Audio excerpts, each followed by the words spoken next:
미국 영국의 템플 목사님이 어느 날 캠브리지 대학에서 설교하게 되었습니다. 목사님은 석학들이 모여있는 곳에서 무슨 설교를 할까 고민하다가 기도를 응답하시는 하나님 이란 제목으로 설교했습니다. 설교를 마치자 한 청년이 일어났습니다. 목사님, 지금이 어느 시대인데 기도가 응답된다고 말씀하십니까? 기도가 응답되는 것은 우연입니다. 그래서 우연의 일치라는 말이 있지 않습니까? 라는 말로 예배당의 분위기를 사늘하게 만들었습니다. 목사님은 청년의 말을 듣고 이렇게 대답하십니다.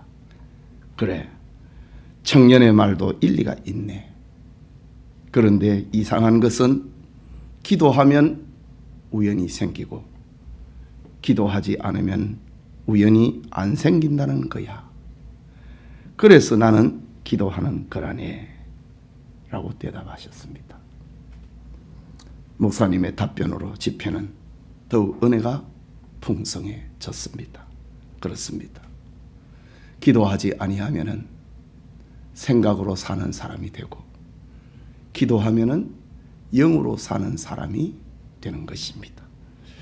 오늘 읽은 본문은 하나님이 지으신 세계에 우연이란 존재할 수 없다는 것을 알려주는 소중한 사건을 기록하고 있습니다. 예수님께서도 말씀하시기를 참새 2마리가 한 아사리온에 팔리지 않느냐. 그러나 너희 아버지께서 허락하지 아니하시면 그 하나도 땅에 떨어지지 아니하리라. 고 말씀하심으로 세상에 우연, 저절로 되는 것은 없고 분명한 인과관계가 있으며 하나님의 섭리 가운데 움직인다고 하셨습니다. 말하자면 세상에는 하나님의 섭리, 하나님이 주권이 흐르고 있다는 말입니다. 이 시간 하나님이냐 우연이냐 라는 제목으로 하나님의 말씀 받고자 합니다. 말씀을 듣는 우리 모두에게 하나님 신앙이 충만해지기를 소원합니다. 첫째로 사건 앞에 하나님인지 우연인지 시험하는 사람들을 봅니다. 사무엘상 6장 9절에 만일 걔가 그 본 지역길로 올라가서 베세메스로 가면 이 큰 재앙은 그가 우리에게 내린 것이요 그렇지 아니하면 우리를 친 것이 그의 손이 아니요 우연히 당한 것인 줄 알리라 라고 합니다. 하나님 신앙이 바닥난 사사시대 말기에 블레셋과 이스라엘 사이에 큰 전쟁이 일어났습니다. 이스라엘 군대는 4천여 명의 전사자를 내고 패합니다. 그러자 하나님의 법궤를 앞세우고 다시 전장에 나아갔습니다. 이스라엘의 두 번째 전쟁에서는 3만 명의 전사자를 내고 법궤마저 블레셋 사람들에게 빼앗겨버리고 말았습니다. 이스라엘 백성들은 희망을 잃고 낙심했습니다. 하나님 신앙이 바닥난 사사시대였지만은 법궤가 이방인들에게 빼앗겼다고 하는 것은 상상할 수 없는 일이었기 때문입니다. 전쟁에서 승리한 블레셋 사람들은 이스라엘 진영에서 탈취한 법궤를 지중해 해변 아스도스의 다곤 신전의 전리품으로 바쳤습니다. 다곤 신의 도움으로 전쟁에서 승리했다고 믿었기 때문입니다. 해양의 신 다곤이 육지의 신 이스라엘의 하나님 여호와를 이겼다 라는 전리품으로 하나님의 법궤를 다곤 신전의 전리품으로 바쳤습니다. 그런데 이튿날 아침 아스도드의 사람들이 다곤의 신전에서 소스라치게 놀랍니다. 다곤 신상이 하나님의 법궤 앞에 엎어져 있었기 때문입니다. 아스도 사람들은 우연이라 생각하고 신상을 다시 제자리에 세웠습니다. 다음 날 아침입니다. 이제는 다곤 신상이 다시 엎드러져 있고 머리와 두 손목이 끊어져서 문지방에 흩어져 있는 겁니다. 설상가상으로 아스도스의 사람들의 몸에 독한 종기가 발생하여 고통과 죽음으로 신음하기 시작했습니다. 블레셋의 사람들과 관원들은 이스라엘의 신 여호와가 자신들과 다곤의 신에 벌을 내린 것이라 생각하지 않을 수가 없었습니다. 이런 경우에 사람들은 지극히 종교성이 발동하게 됩니다. 그들은 하나님의 법궤를 다곤 신전이 없는 내륙 가드에 옮겼습니다. 법궤가 가드에 이르자 사람들에게 아소데스처럼 독종으로 수많은 사람이 또 죽는 것입니다. 관원들이 다시 모여 법궤를 에그론이라고 하는 곳으로 옮겼습니다. 그러자 에그론에도 전과 같은 재앙이 임하였습니다. 많은 사람들이 죽고 독종으로 성읍의 부르짖음이 하늘에 사무치게 되었습니다. 이런 일들이 블레셋의 5 성읍에서 반복적으로 그리고 7달이나 계속되었습니다. 블레셋 사람들은 재앙을 내리는 하나님의 법궤를 어떻게 해야 될지 고민했습니다. 관원들이 모여서 법궤를 이스라엘 땅으로 돌려보내자 라고 결정합니다. 법궤를 돌려보내기 위하여서 그들의 제사장에게서 자문을 구했습니다. 새 수레를 만들었습니다. 그리고 수레를 한 번도 끌어보지 않고 새끼를 낳아 젖나는 소 둘에게 법궤를 실은 수레를 끌게 했습니다. 만약 수레를 끄는 두 암소가 이스라엘 땅 베세메스로 곧장 가면은 블레셋에 임한 재앙이 하나님이 내린 것이고 두 암소가 새끼에게 젖을 먹으러 가거나 다른 길로 가면은 이 재앙은 우연히 임한 것이다 라고 결론 맺은 겁니다. 블레셋의 재앙이 7개월 동안 블레셋의 5 성읍에서 법궤가 가는 곳마다 내린 재앙이 하나님으로부터 온 것이냐 아니면은 우연히 발생한 것이냐 시험한 것입니다. 여기에 말 못하는 암소 2마리가 끌려왔습니다. 새끼를 찾아 새끼에게 젖 먹이기 위하여 우리간으로 돌아갈 수밖에 없고 하나가 될 수 없는 암소 2마리가 판단의 도구가 되었습니다. 여러분, 역사에 일어난 수많은 사건들이 하나님이냐 우연이냐 이것은 고대 블레셋 사람만의 의문이 아닙니다. 역사상의 수많은 사람들이 수없이 반복된 의문이었고 질문이었습니다. 첨단 과학을 소유하고 있는 현대인들은 역시 고대의 블레셋인들 못지않게 고민하고 있습니다. 오늘날 코로나19 재앙으로 많은 사람들이 고통하고 불확실한 삶에 놓여 있습니다. 이 와중에 가장 성황을 이루는 곳이 점집이라고 합니다. 현대인들은 블레셋 사람들과 다름없이 미래에 대한 불안, 판단의 공백, 가치관의 공백으로 방황하고 있다고 하는 증거가 아니겠습니까?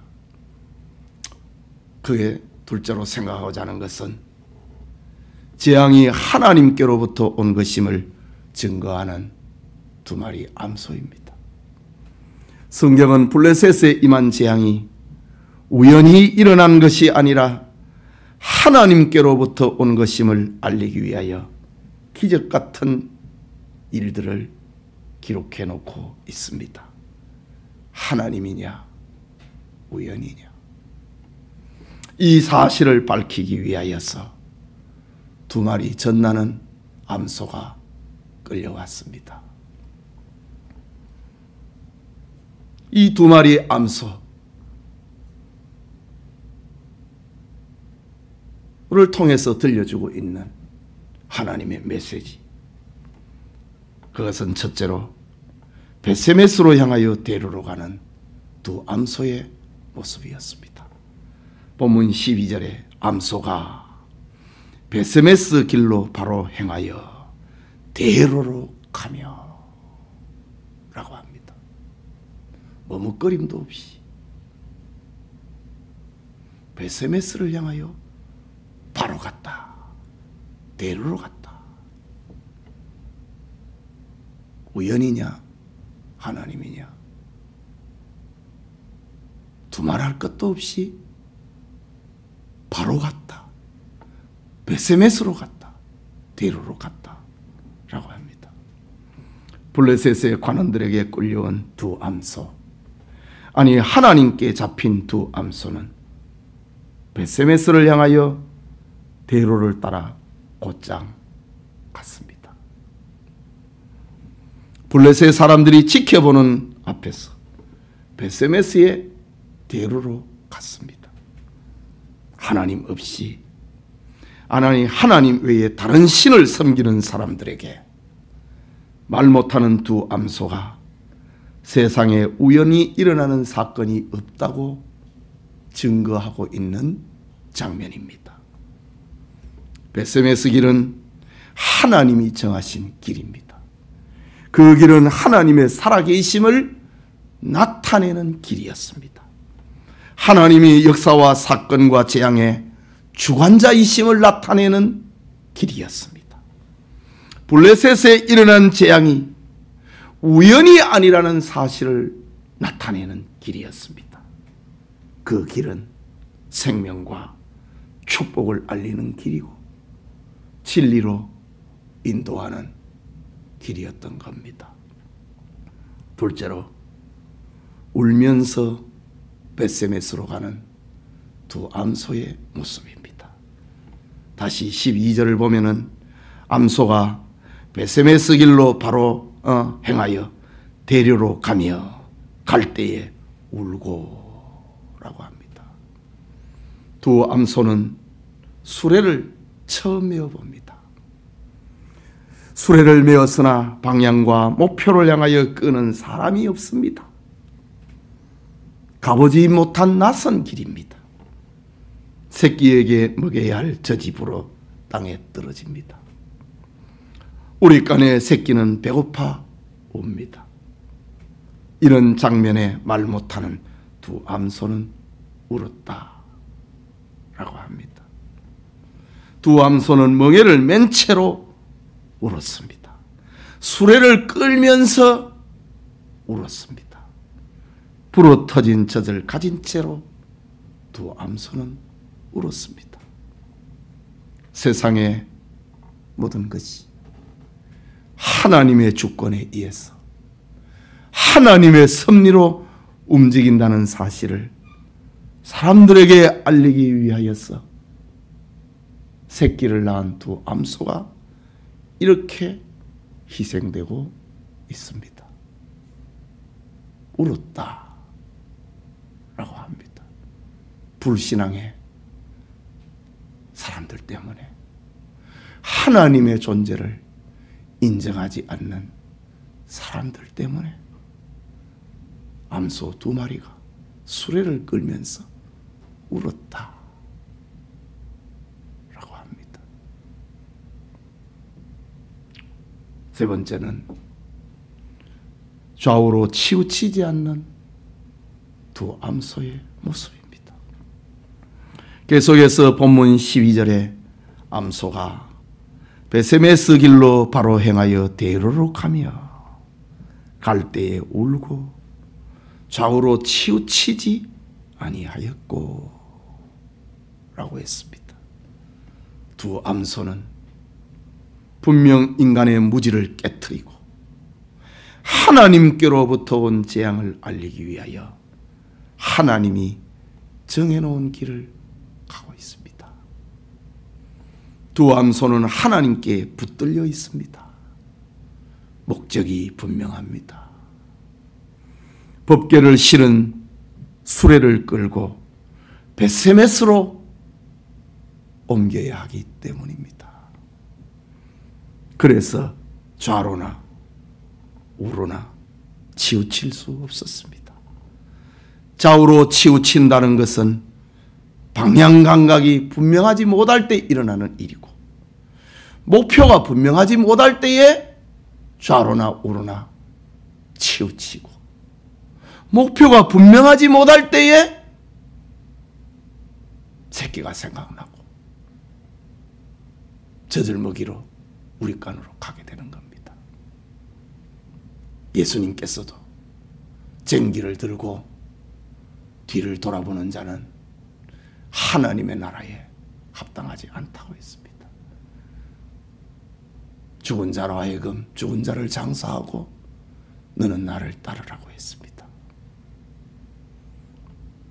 하나님은 어리석은 인생들을 깨우치기 위하여 두 마리 암소를 통하여 교훈하고 있는 것입니다. 네 번째는 목적지에 도착하는 두 마리 암소입니다. 본문 14절에 수레가 베세메스 사람 여호수아의 밭 큰 돌이 있는 곳에 이르러 선지라 라고 합니다. 베세메스는 블레셋 사람에게 임한 재앙이 하나님으로부터 왔다는 것을 알리는 표정입니다. 베세메스는 지난날 유다지파가 받은 기업이었고, 유다지파는 아론 자손을 위하여 드린 성읍이 베세메스입니다. 그렇다면 베세메스는 제사장들이 살고 있는 마을입니다. 두 암소는 베세메스 여호수아의 밭에 이르자 멈춰섰습니다. 지나치지도 않고 가다가 서버리지도 않고 딱 베세메스 여호수아의 밭 큰 돌이 있는 곳에 거기에서 섰다 라고 합니다. 수레를 끄는 사람도 없고 아무도 정지 명령을 내리지 않았는데 법궤를 끄는 두 암소는 큰 돌 위에 멈춰 섰습니다. 이유는 하나님이 두 암소를 멈추게 했기 때문입니다. 여기까지다. 사람들에게 분명하고 확실한 증거를 하기 위해서 여기 멈춰선 게 한 겁니다.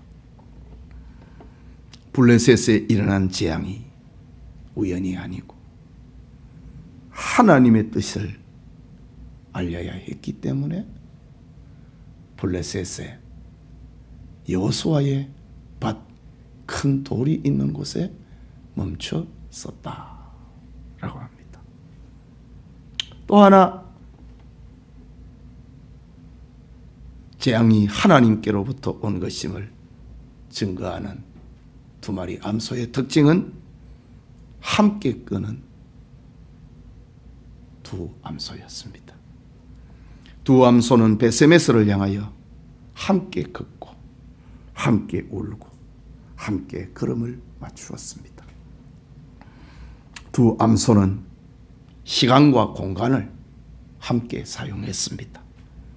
한 마리가 가지 않으면 베세메스로 갈 수 없습니다. 한 마리가 다른 길로 가면 하나님의 뜻과 섭리를 나타낼 수가 없습니다. 한 마리가 뒤를 돌아보면 전진할 수가 없습니다. 두 마리가 하나 되면 불신앙과 우상 숭배하는 세상에 하나님을 증거하기 위함이었습니다. 이것은 확실한 증거요, 분명한 증거요, 거절할 수 없는 증거요, 부인할 수 없는 증거가 되도록 하기 위해서 두 마리 암소와 함께 수레를 끌었다, 함께 멈추었다 라고 합니다. 마지막으로 제물이 된 두 암소입니다. 14절에 수레가 베세메스 사람 여호수아의 밭 큰 돌 있는 곳에 이르러 선지라. 무리가 수레의 나무를 패고 두 암소들은 번제물로 여호와께 드리고 라고 합니다. 하나님의 법궤를 운반하였던 두 암소와 수레는 율법에 따라 세속에 다시 사용될 수 없었습니다. 베세메스의 레위인들이 두 암소는 번제물로, 수레는 제물을 태우는 장작으로 사용했습니다. 이런 장면을 보고 사람들은 인간적인 감정이 작동하여서 안타까워할 수도 있습니다. 그러나 이 순간 두 암소에게 가장 멋있는 생, 가장 가치 있는 생이 되는 순간이었습니다. 이 순간을 위하여서 두 암소는 수년 동안 주인의 집에서 키워졌고, 이 순간을 위하여서 새끼를 낳았고, 이 순간을 위하여 아름다웠고 건강했고 힘이 있어 왔습니다. 피조물이 창조주 하나님을 위하여 제물로 드려지면 가장 큰 영광이요 축복이기 때문입니다. 사도 바울은 이런 면에서 증거하기를 히브리서 12장 2절에 그는 주는 그 앞에 있는 기쁨을 위하여 십자가를 참으사 부끄러움을 개의치 아니하시더니 하나님 보좌 우편에 앉으셨느니라. 십자가의 죽음을 기쁨이었다고, 그 다음에 영광이 있었다고 기록하고 있습니다. 네, 사랑하는 성도 여러분, 우리는 오늘 하나님이냐 우연이냐 라는 말씀을 생각해 보았습니다. 오늘날 우리가 고통하고 있는 코로나19는 우연인가? 하나님의 산물인가? 유명한 브라우닝은 역사는 하나님의 산물이다 라고 정의했습니다. 그런가 하면은 칼 막스는 하나님은 없다고 했습니다. 니체는 하나님은 죽었다고 했습니다. 우연의 산물로 간주해 버립니다. 하비 콕스라고 하는 사람은 현대 사회에 접어들면서부터 하나님은 그 영향력을 잃고 사라져 버렸다라고 궤변을 늘어놓기도 했습니다. 그러나 성경은 하나님의 존재하심과 하나님의 주권은 인간의 연약 중에도 절대로 실추되지 않는다는 사실을 알려줍니다.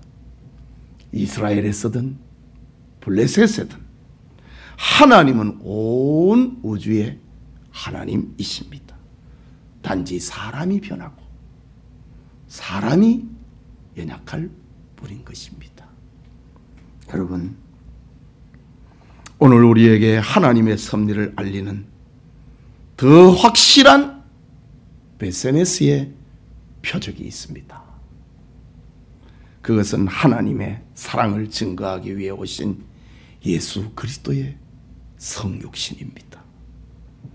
우리 죄를 위하여 십자가에 죽으신 사건이 하나님의 존재와 하나님의 사랑을 증거하는 표징입니다. 바울은 로마서 5장 8절에 우리가 아직 죄인 되었을 때에 그리스도께서 우리를 위하여 죽으심으로 하나님께서 우리에 대한 자기의 사랑을 확증하셨느니라. 블레셋 사람들이 우상 숭배에 빠져 있고 하나님을 알지 못했을 때에 하나님은 전나는 두 암소를 동원을 해가지고 하나님의 존재를 나타냈던 것처럼 우리가 아직 죄인 되었을 때에 그리스도께서 우리를 위하여 죽으심으로 하나님께서 우리에 대한 자기의 사랑을 확증하셨느니라 라고 합니다. 예수 그리스도는 세상에 하나님의 존재와 하나님의 주권과 하나님의 구원을 알리는 베세메스의 절정입니다. 바울은 옛적의 선지자들을 통하여 여러 부분과 여러 모양으로 우리 조상들에게 말씀하신 하나님이 이 모든 날 마지막에는 그 아들을 통하여 우리에게 말씀하셨느니라. 지난날에는 전나는 두 마리 암소를 통하여 하나님의 존재를, 하나님의 주권을, 생명의 길을, 구원의 길을 알려주셨던 하나님께서 이 모든 날 마지막에는 아들을 통하여 우리에게 말씀하셨느니라 라고 증거하고 있습니다. 예배드리는 성도님, 하나님의 존재와 하나님의 주권과 하나님의 구원을 우리에게 선명하게 알려주기 위하여서 하나님은 신구약 성경을 우리에게 주셨습니다. 그리고 교회를 세워서 블레셋의 두 암소처럼 하나님의 증인이 되도록 하셨습니다. 코로나19를 비롯한 세상의 복잡한 모든 일들이 하나님의 섭리 속에서 발생하는 것임을 깨닫게 하시고 하나님을 의지하도록 하기 위하여 성경을 주시고 교회를 세우신 것입니다. 영천의 모든 성도님들이 하나님을 더 신앙하고 성경을 더 가까이 하고 주님의 교회를 더 사랑하는 복된 성도님 되기를 바랍니다.